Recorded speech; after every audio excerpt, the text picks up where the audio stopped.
14h30 sur Europe 1, on retrouve tout de suite Et si c'était ça le bonheur avec Faustine Bollard. On commence comme tous les jours par son billet d'humeur et le vendredi, c'est le bêtisier de la semaine.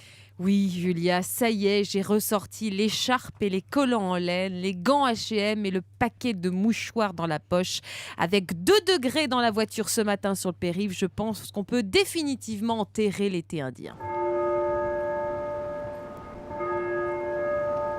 Alors, je sais pas pour vous, mais moi, cette période de deuil saisonnière me donne des envies de meurtre. D'ailleurs, depuis le début de la semaine, quand je marche avec mon petit blouson en cuir dans la brume et la rosée polluée du petit matin, il suffit que je croise mon reflet dans le miroir pour que la ressemblance me saute aux yeux.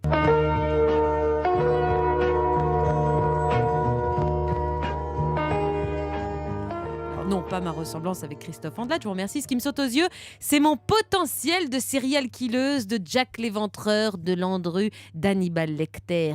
Toute la semaine, je n'ai eu de cesse de parler de mort, de meurtre, de violence. Même quand on parlait de grossesse avec Astrid Veillon, j'ai pas pu m'en empêcher. Francis Holm sort de ce corps. C'est quelque chose d'animal. C'est-à-dire que je sais aujourd'hui que je peux tuer pour mon fils, quoi. Ce moment, la rencontre, ça sera un prochain livre. Un truc horrible. On va recevoir Astrid dans cette même émission dans après la prison. C'était ça le bonheur, après la prison. Non, vous avez l'impression, un truc hyper glauque. En même temps, ça ferait un best-seller. Après le premier livre d'Astrid, 9 mois dans la vie d'une femme, on l'appellerait 30 ans de tôle dans la vie d'une femme. Oui, parce qu'en plus du coup, j'ai aussi un humour très noir. Quand je vous dis que j'avais la tête dans un caveau cette semaine, d'ailleurs, même quand on me parlait de choses assez banales ou mignonnes comme ce père qui se fait opérer des oreilles décollées en même temps que son fils, moi j'étais déjà au Père-Lachaise. Il m'a dit, écoute papa, si tu veux bien, j'aimerais que tu passes en premier pour voir un peu comment ça Si se tu en passe. ressors vivant. Et après, Ouais. éventuellement, j'envisagerais de le faire. Morale de l'histoire, comme disait Francis Lalanne, et si la mort me programme sur son grand ordinateur, de ne pas en faire un drame, de ne pas en avoir peur.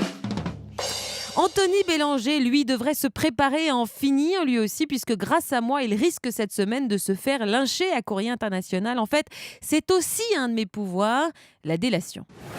Vous avez vraiment bonne mine, Anthony Bélanger. Comment Oui. ça se fait que Non, vous non, ayez l'air tellement non, je posé n'avouerai pas devant des milliers, des centaines de Que vous milliers de faites spectateurs que des j'ai fait un peu du Ah ben, verre. ça c'est fait, ça y est. Écoutez, je vous trouve que ça vous fait un teint rêvé. Je suis sûre qu'à Courrier International, il vous trouve extrêmement sexy. Il se en ce moque de moment. moi depuis une semaine surtout. Bon, je sais pas ce qui m'a pris. En tout cas, c'est la Toussaint qui me travaille. Faudrait peut-être que je parte en vacances, en fait. Ah bah c'est dommage parce que t'as pas de vacances en fait.